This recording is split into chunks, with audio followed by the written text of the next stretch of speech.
Faith, good to see you. Gregory, good to see you too. Love your smiling face. Always love to have a conversation with you. Love chatting. Always so many things to discuss. And today, one of the topics that's near and dear to both of us, which is kink and healing. And I think that, kind of diving into the conversation around kink and BDSM and how it can be a powerful somatic kind of healing modality is something that, I've been talking a lot about in recent years.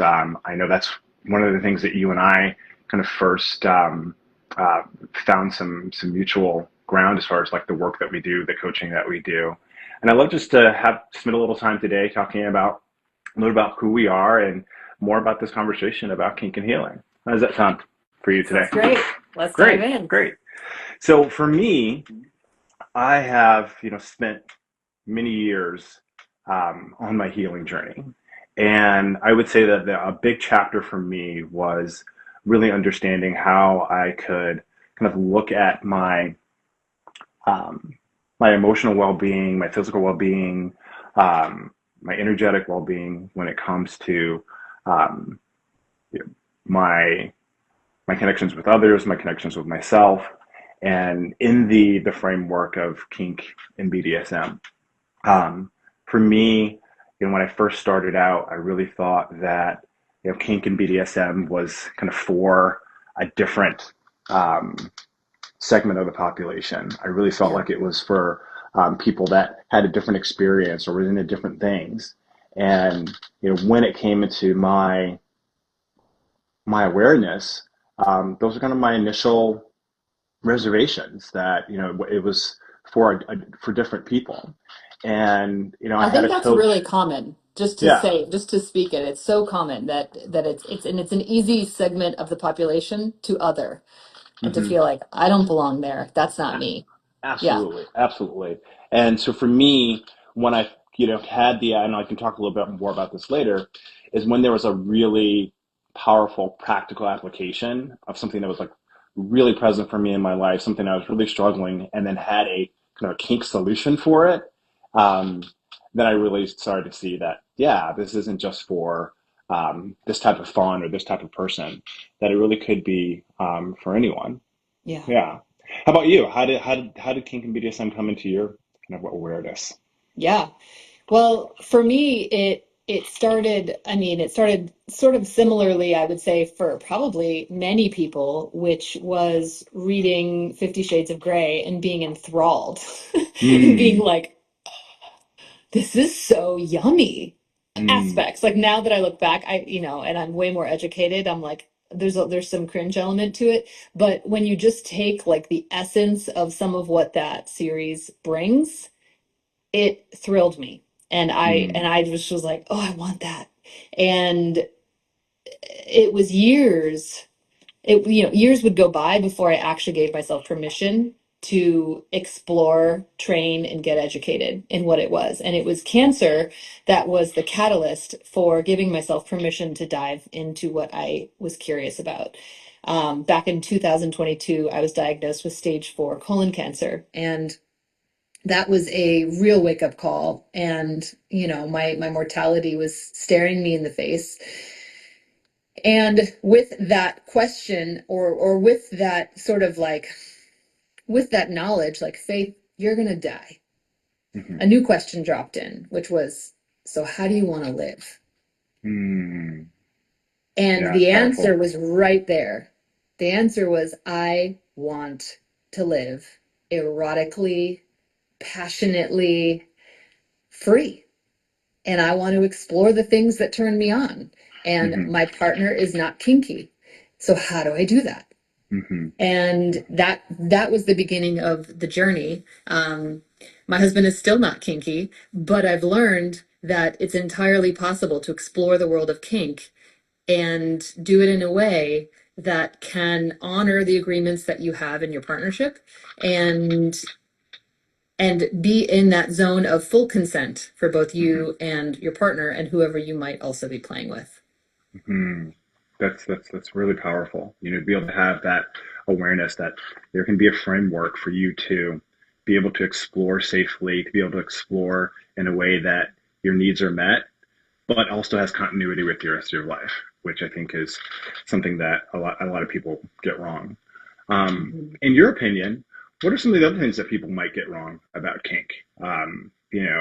I know that somatic awareness and power dynamics are things that can be really powerful healing tools, but they also can be a little bit scary when you haven't done things like that before. Have you had any conversations like that where you feel like, oh wow, yeah, your perception um, Hmm. might not be Hmm. that accurate?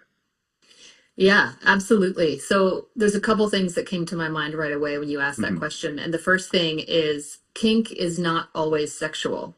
You can Mm, have kinky experiences and scenes with people that are well negotiated and have nothing to do with penetration, genital touch, that kind of thing. So that was the first aha that I was like, what? These two things aren't fused? Like mm-hmm.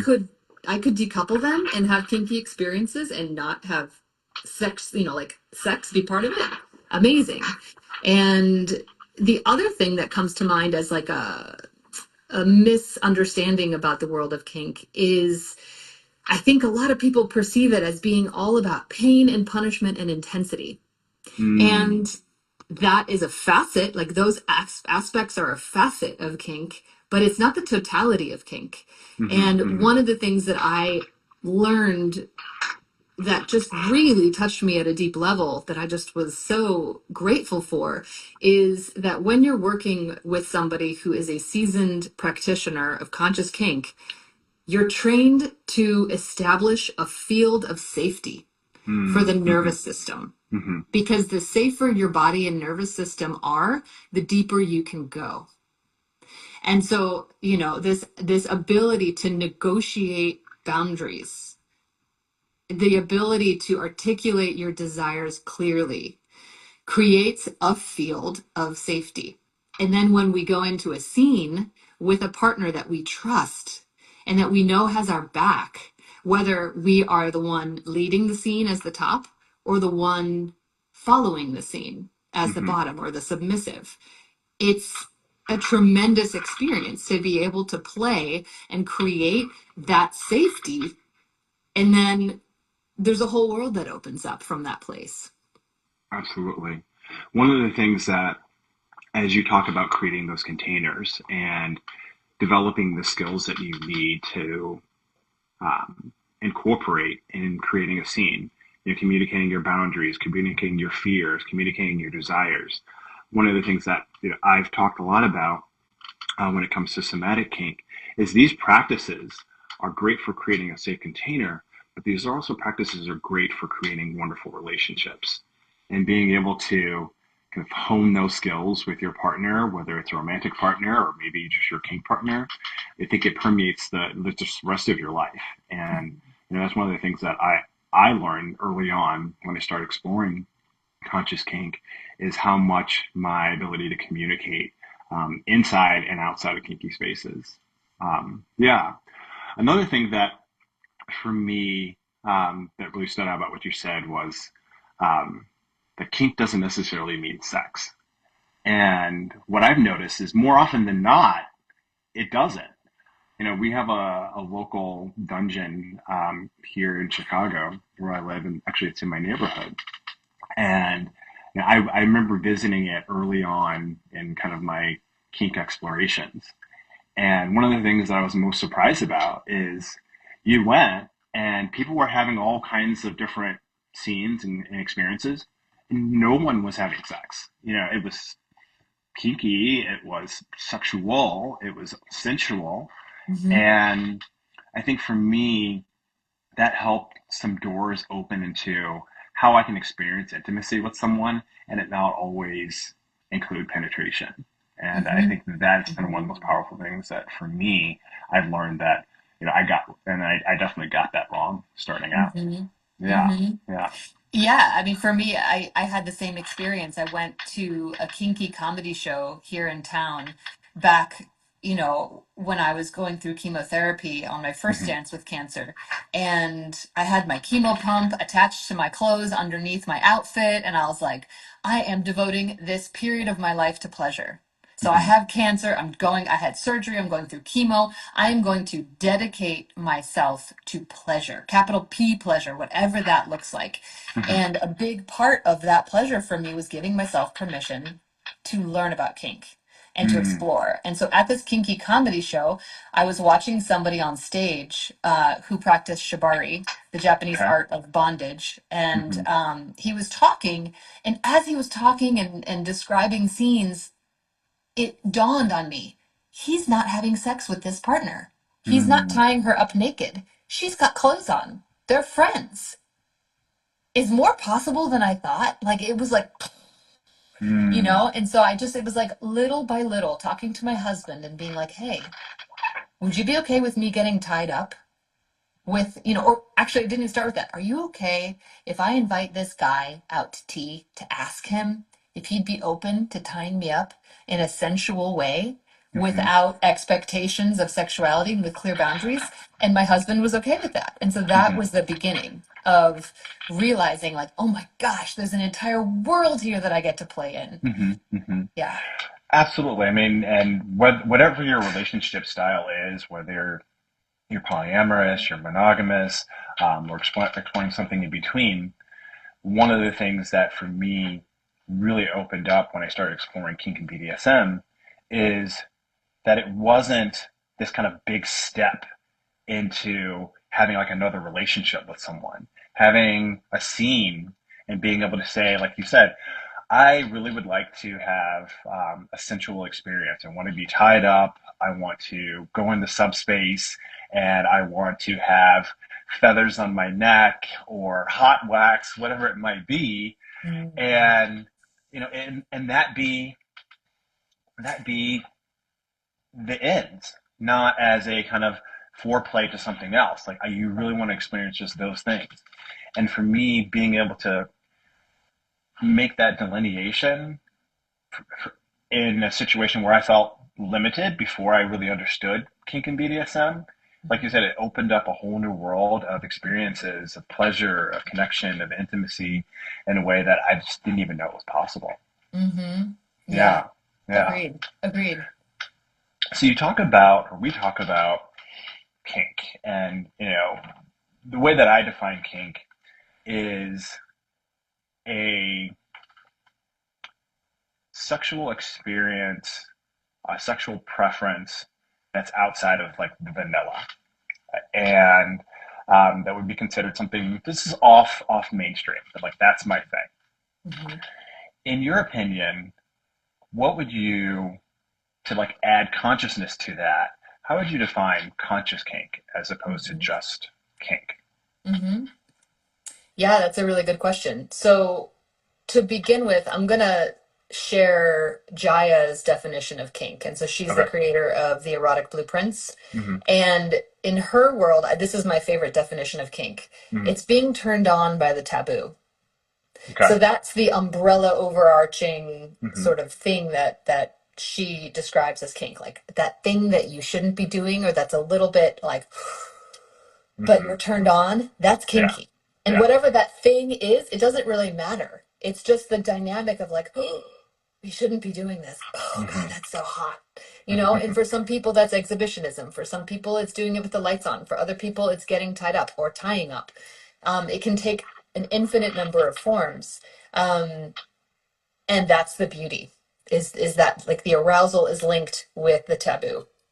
Hmm. And um and so that's another, I think, like misconception of kink, and like we have these sort of dark, shadowy perceptions Hmm. of what kink is. And it's actually just taboo turns me on. Hmm. Okay, cool. Hmm. Let's play with it. Like, how do you want to enjoy that? Yeah. And then the question about conscious kink is taking these elements from the kink and BDSM world and pairing them with intention, with consciousness, with Mm.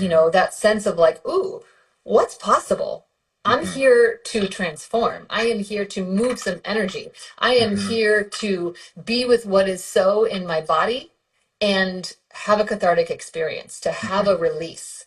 And it's a phenomenal experience. I mean, I also have parties here in my town um, once a month that I'll go to. And I have had, really interesting experiences going to these parties, sometimes going to a party filled with grief, filled with Mm. sadness and Mhm, mhm, heaviness, and thinking to myself, nobody wants this.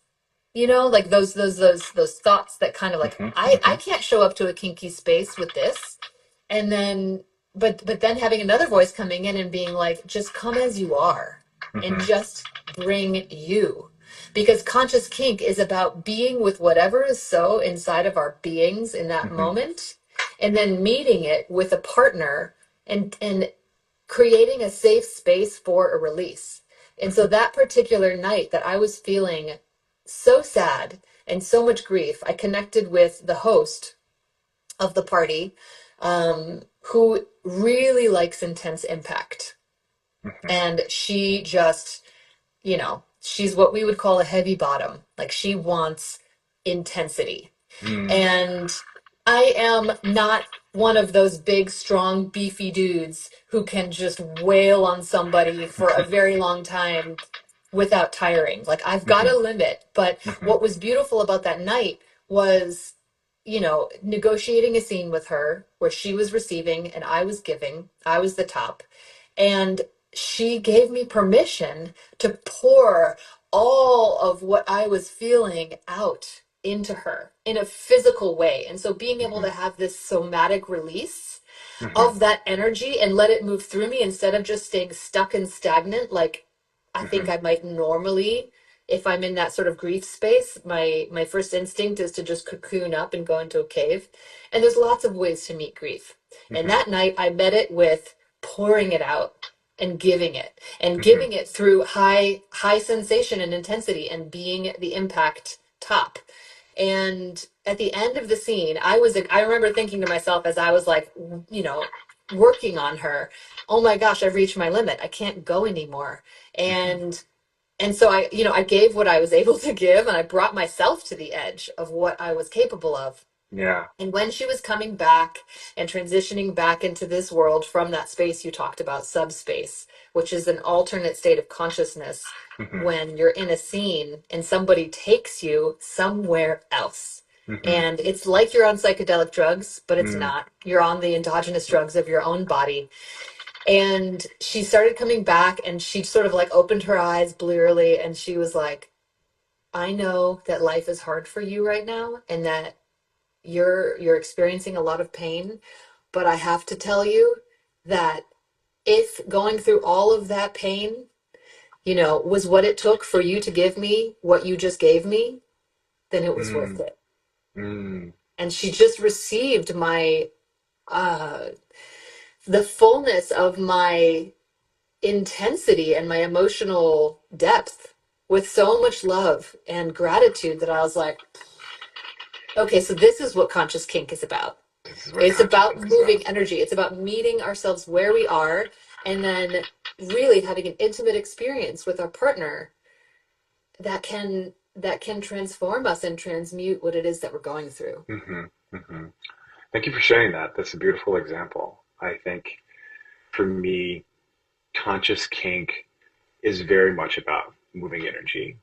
And I don't necessarily like to take on labels, but like definitely roles that I like to take on when it comes to Mhm. kink and BDSM. And normally I find myself kind of in the dominant, sensual dominant realm. But some of my most powerful, profound experiences, when you're talking about conscious kink or even somatic kink, has been when I have been able to let go, surrender, and be the submissive.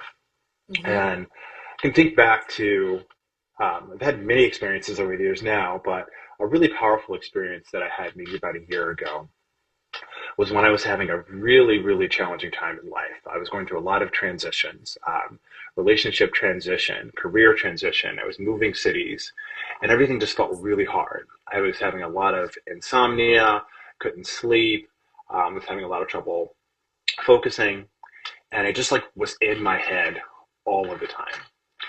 And I shared this with a partner of mine that, a kink partner of mine that was into Shibari, as you mentioned. Mhm. And I simply shared that I just want to get out of my head. And this person is very much a very kind and gentle person that, I felt like I was going to be going to like this kind of sensual experience that would, it would be nice and would feel good, and I would kind of get out of my head there. We negotiated the scene, and probably about 5 minutes into the scene, she was, an expert rigger. She had me tied up, had me blindfolded, and I was just waiting for the sensations. And she asked me if I wanted something to drink, and I said yes. The next thing I knew, had ice cold water dumped on my body, shivering. And what she asked me, if I wanted to stop, was, "You can do hard things. I want you to tell me you can do hard things." I was like, "Yes, I can do hard things. Please, just no more freezing cold water." Yeah, it was really intense. And the next thing I knew, she was like, "Okay, good." Then comes the hot candle wax, from burning, freezing cold to burning hot, all over my body. And this went back and forth for a period of time. And the mantra was, "I can do hard things. I can do hard things." Mm. And this was such a powerful somatic Mm. practice within Mm. that scene. Mm. First of all, completely in my body, like I completely had come into like the sensations of my body, and that mantra really helped me to focus not only in that moment, but that, like, I hadn't had better sleep after that scene that I had had in weeks. And for me, those are the type of experience that cemented, like, it's not about just, that was unpleasant and pleasant because I was in surrender. It was definitely like intense sensations. But then also then came, one of my kinks is praise, is to really get that acknowledgement, and, this flowery language, affirmation, how wonderful I am, how attractive I am, how strong I am, all of these things, just like infusing while that energy is going, through the scene, through my body, had become, after that scene, it had become something for me, um, that whenever there was something going on, whenever I needed to move energy, lots of times that's the first place I look, especially in relationship with other kinky people that really understand conscious kink. So for me, those types of experiences make it something that I just want to share with the world.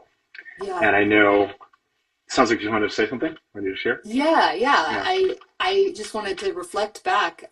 That's, you're using kink to create a somatic imprint Mm-hmm.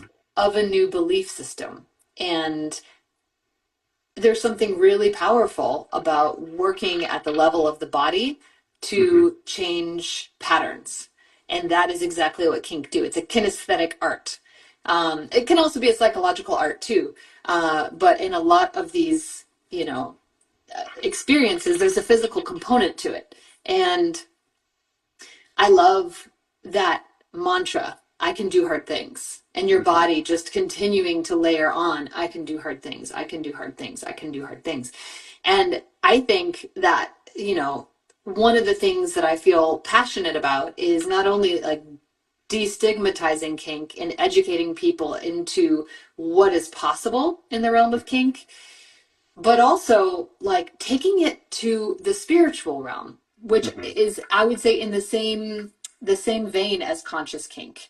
And I led a workshop a couple of weeks ago, called Eros and Play, and it was this little intro to kink, to the group coaching program that I have called Kink Curious. And one of the participants who came was, I would say already identified as kinky and had a fair bit of kinky experiences under her belt. And her reflection after the event was, wow, Faith, I had no idea that kink could be so spiritual. I had no idea that I could take it there. Mm-hmm. And, when she said that, what she was referring to, like, I think it was a sensation play workshop that I was teaching. And so Mm-hmm. everybody had different objects from home that they were, using to create different sensations on their body. And one of the objects I had was a little pine cone. And so I gave people the opportunity to be like, okay, you can use objects from nature and the essence of those objects bring into the scene. Put that pine cone in someone's hand, fold their fingers over it, and Mm-hmm. have them breathe in the energy of that seed, of the Mm-hmm. strength of that tree, of the resonant sappy smell of pine. Like we can take it into this really beautiful, multi-sensational place, um, that is that transports us, that Mm-hmm. heals us, that nourishes us. Mm-hmm. And that's what I'm excited about. It's super exciting. I think one of the things that I find really exciting in containers like that, especially when it's people that are kind of newer to kink and BDSM, it's always like I didn't realize, I didn't know, and seeing partners that hadn't maybe seen that spark or had the spark that they had in their relationship for a while. They might not have completely felt seen in their desires, or maybe not been feel seen in what their boundaries are. But to be able to go into a workshop or a training, um, where those types of things are taught, Mm-hmm. where how to like to negotiate a scene, and Mm-hmm. being able to say, these are my desires, these are my fears, and these are my boundaries, and then take those into that scene and have all of those things respected and understood, and being able Mm-hmm. to like soften into that as a submissive, or being able to have a confident, and I know what my role is here in the dominant, and what that experience does for people. I've seen partners kind of just break down and just be like, I haven't felt, I've never, it's been years since I felt this heard, or it's been years since Mm-hmm. I felt this seen, simply by Mm-hmm. taking on those basic principles, those basic fundamentals of creating a scene. Yeah. Um, I know that one of the things that you are very passionate about, and one of the things that you spend a lot of time working on, is helping people go from not really understanding kink and BDSM to having a foundation to really play and explore in it. I think you have a new course or a course that you have. Would you like to talk about that? Sure. Absolutely. Yeah. Um, yeah. So I started diving into the world of kink and finding so many gems Mm-hmm. that it just became very clear I need to create a group coaching container where I can Mm-hmm. share this wisdom and these gems to people who want it, because this is the course I wish I had back in the day. Mm-hmm. So let me just make it. And so I created a group coaching container and called Kink Curious, and it has 10 pre-recorded video modules that people on their own can watch. And it's sort of staged so that it takes you from like the simple intro of terminology and there's so many acronyms. And what I love about that first module is I teach it through a story. I used to be a middle school Spanish teacher. I have a master's degree in education. And so I know how to sequence things to support people to go from no knowledge Mm-hmm. to high depth knowledge. And I also know that we learn best through stories. And so Mm-hmm. I share, it's not just like a glossary of terms, but let me tell you a story. Like, come sit around the campfire with me and let me teach you about these terms in BDSM that you need to know in order to feel confident and comfortable and well versed. Mm-hmm. And to teach people about negotiation, how to negotiate a scene, how to really drop in with their bodies and understand, oh, this is what my full yes feels like. Mm-hmm. Oh, I've been playing in the zone of maybe and overriding my body's signals for years. That's a really common experience. And so that's an important thing that people get the opportunity to do, is to discern, like, what is my full yes? What does that feel like? And then to orient to creating experiences that are in that zone of full yes. It's so juicy. It's just filled with you know all of the things that I wanted to pour into a container like this. So we're talking about attunement. There's a lot Mm-hmm. of soft skills in here, Mm-hmm. and then there's a lot of like just giving yourself permission to like what you like and want what you Mm-hmm. want and Mm-hmm. articulate that in a Yeah. way that's less shrouded in shame or fear. let's meet it with acceptance and love. Mm-hmm. And dive into psychological kink. Let's talk about impact play. Let me teach you how to give a good spanking. Mm-hmm. And Mm-hmm. sensation play. Yes, Oh my please. gosh, you have a world of sensation at your fingertips no matter who you are and where you live. Mm-hmm. The world is filled with sensation toys. You don't need to spend hundreds of dollars at a sex shop. Um, Yeah, absolutely. and aftercare. I mean, there's just so many rich things. And one of the things that I love the most about Kink Curious is the final module, which is where I film a negotiation with a play partner of mine, Mm-hmm. a scene with her, and then the aftercare so that people can really see, oh, this is what's possible. Oh, I had no idea. I could Mm-hmm. do this with a friend. I don't Mm-hmm. need, I don't need my partner to be doing this with me. Like there's a Mm-hmm. world of play that exists that I want to empower people to feel confident playing in. And the group coaching calls that happen during the month of October and November are also just this opportunity for people to come together as a group and be supported, open hearts, open minds, open bodies. Like let's dive into what we desire and create a different template for how we get to play. Mm. So, if people want to get involved with Be Curious, how can they do that? So doors are open until October 3rd, and Okay. people can learn more on my website, Okay. which is my name, faithlaux.com. And you can follow me on Instagram. I'm Mm-hmm. posting a fair bit about it these days. I have an email list. So on my website, if you just want to stay in touch with all the Mm-hmm. different courses that I put out, I would get on my email list. And yeah, the cohort is gathering and It's we're gonna exciting. get we're gonna get really creative and I would say heart centered on this one. Mm-hmm. It's amazing. I'm really excited for this to be a powerful opportunity for people to really explore their kinky side.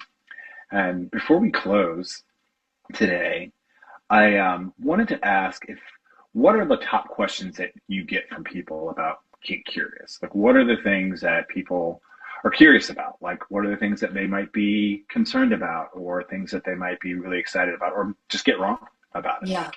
Yeah. I would say that the question that I'm getting the most from people is how do I talk to my partner about this? Mm, There's a lot of people in partnership with somebody who is not kinky. hmm And that's a hard place to be. To desire something and then feel like that desire is not met or reciprocated or welcome in the hmm partnership. Yeah. And I know what that feels like. That is it's a tough place. And so, I think speaking to those people, like whatever you can do to create a safe container for that hmm conversation with your partner, that's what you do. Yeah. And it's beautiful to just create like, hey, I'd like to talk to you about something. And I'm feeling a little tender and vulnerable about it. Are you hmm available to have that conversation with me on Friday night after work?